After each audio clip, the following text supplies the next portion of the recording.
Selamat sore Pak Edi. Selamat sore. Di sini saya mau bertanya tentang beberapa kasus-kasus yang ada di sekolah Pak Edi.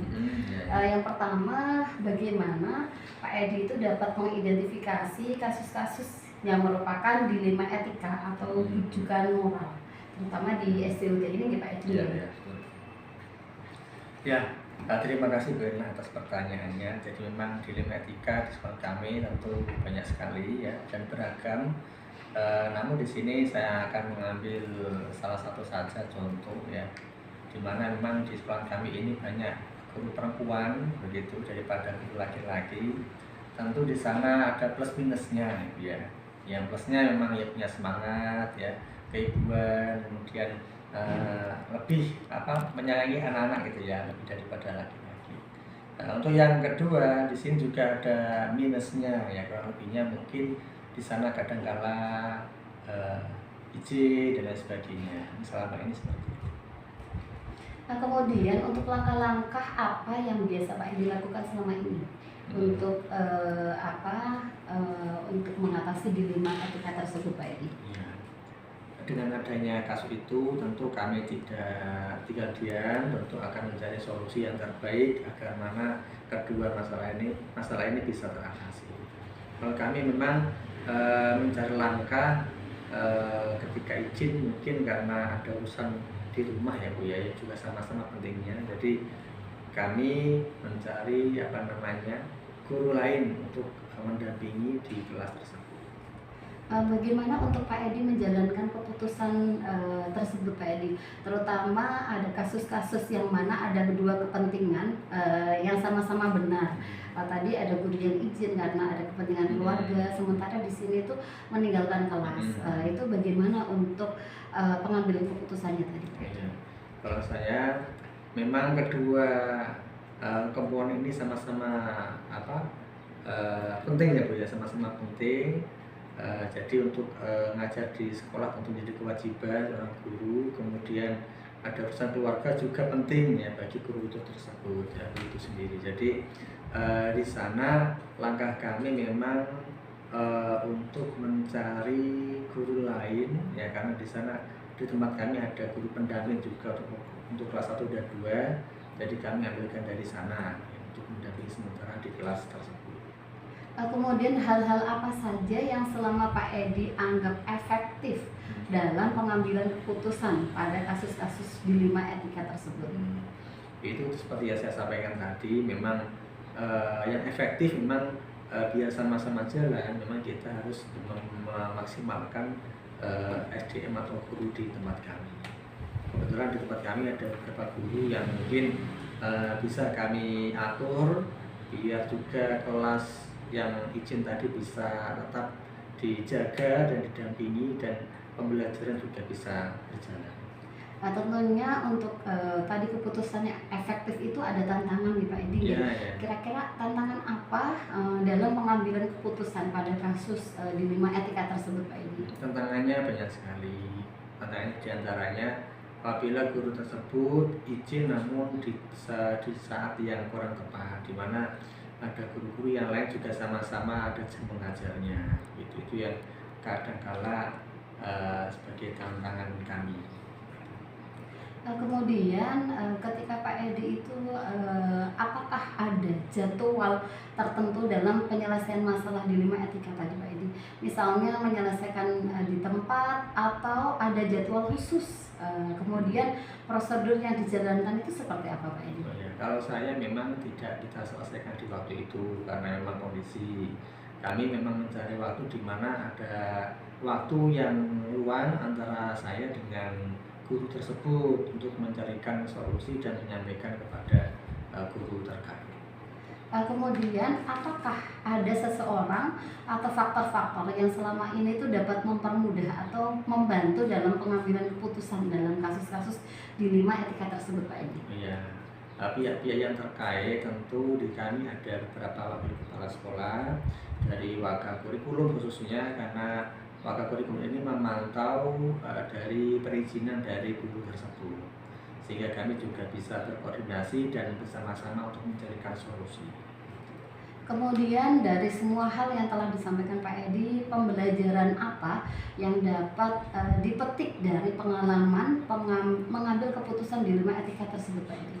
Mungkin pelajaran yang bisa kami petik di sini adalah kemanusiaan ya Bu ya. Artinya kita juga harus memanusiakan manusia, walaupun guru tersebut memang kewajiban untuk mengajar, namun di sisi lain juga kita harus menghormati dan memahami guru tersebut, karena juga di sisi lain juga ada tanggung jawab moral ya, mungkin sebagai ibu atau sebagai keluarga untuk menyelesaikan mungkin masalah di rumah atau sekedar anaknya sakit dan lain sebagainya. Kita harus memahami guru tersebut.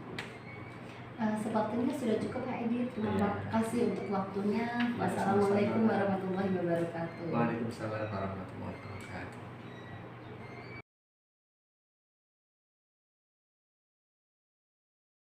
Assalamualaikum Bunda Eva. Waalaikumsalam. Bunda Eva begini, saya mau tanya, selama ini Bunda Eva itu mempunyai kasus-kasus yang merupakan dilema etika. Nah itu terutama di SMP UTI, Bunda Eva. Iya Bu, yang baru-baru ini aja yang fresh ya, karena ini kan juga baru tahun ajaran baru. Nah itu adalah ketika ada siswa yang mempunyai tunggakan SPP dan beberapa terkait administrasi pembayaran keuangan. Itu saya agak bingung sebenarnya seperti ini. Nah selama ini Bunda Eva bagaimana cara pengambilan keputusan yang Bunda lakukan, terutama pada kasus-kasus tadi, ada kepentingan yang sama-sama benar atau sama-sama mengandung nilai kebajikan? Oke, setelah saya runtut, saya minta data keuangan dari bagian yayasan. Setelah itu saya panggil orang tua satu-satu, secara face to face. Lalu saya tetap tanyain, namanya orang pasti keuangan itu ada up and down ya Bun. Jadi misalkan ada satu kasus itu memang orang tua si A ini memang ditipu berapa ratus juta, jadi memang mengalami itu. Tapi dia tetap mengusahakan sebaik mungkin, meskipun memang dicicil, tapi dia memang tetap saya apresiasi memang karena baru dapat rezekinya seperti itu, jadi memang saya menyadari. Ada juga wali murid yang memang dia sudah mempunyai banyak tunggakan tapi memang tidak ada merasa ini aku kewajibanku bayar nih. Nah seperti itu, jadi memang saya ada beberapa wali murid yang memang ada kasuistis ya seperti itu, jadi memang saya bedakan cara penanganan saya. Berarti langkah-langkahnya tadi ya Bunda ya, memanggil orang tua, kemudian nanti menanyai bagaimana gitu ya Bunda ya. Kemudian hal-hal apa saja yang selama ini Bunda anggap efektif dalam pengambilan keputusan pada kasus-kasus dilema etika tadi? Saya sih memang gini ya Bun, melihat tetap ada sisi positif dan negatifnya. Dari orang tua juga melihat dari kacamata sebagai guru, sebagai orang tua juga. Jadi ya memang tidak bisa dipaksakan. Memang ada beberapa hal yang harus kita sepakati. Misalnya kalau tidak sesuai dengan jatuh tempo ya kita sepakati orang tua nanti ini anak gimana, karena kita juga sekolah kan tetap berjalan, kita juga butuh administrasi yang lain untuk menunjang pembelajaran seperti itu.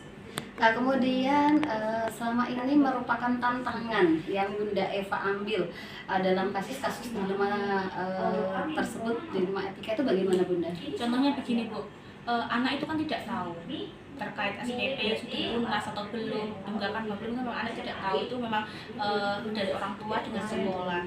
Dan ketika ada orang tua yang mungkin tidak terlalu menjadikan SPP itu penting atau dihelegi gitu, kalau bahasa Jawanya nih Bun, itu anak kan pasti kena imbasnya, itu mereka tidak akan bisa ikut PTS atau SAS kan mantan. Jadi mereka tidak akan tahu kok saya kok dibedakan di ruang tersendiri ya Bu. Nah itu kan juga sebenarnya dilema etika ya Bu. Di satu sisi dia tidak tahu, tapi satu sisi juga orang tua juga tidak ada niat untuk membayar sesuai dengan jatuh tempo yang kita sepakati.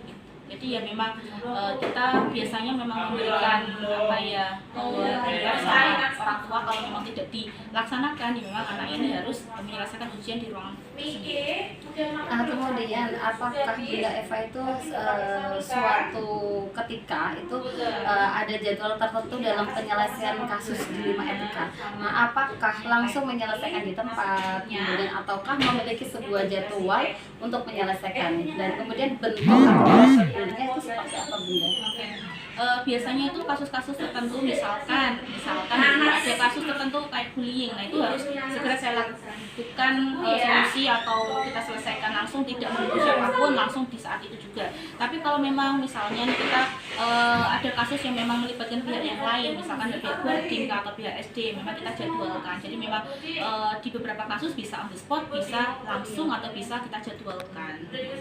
Kemudian apakah ada faktor-faktor yang selama ini mempermudah dalam Bunda Eva itu dalam pengambilan keputusan seperti kasus dilema etika tadi, Bunda? Pasti pun ada teman-teman yang selalu mendukung ya, dalam hal ini memberikan informasi tambahan, misalkan fakta-fakta yang memang terjadi, dan ada pihak boarding juga, ada anak-anak yang memang di saat itu menjadi saksi. Jadi memang benar saya harus tidak boleh nih salah langkah. Kalau salah langkah nanti akan jatuhnya nggak karu-karuan kan.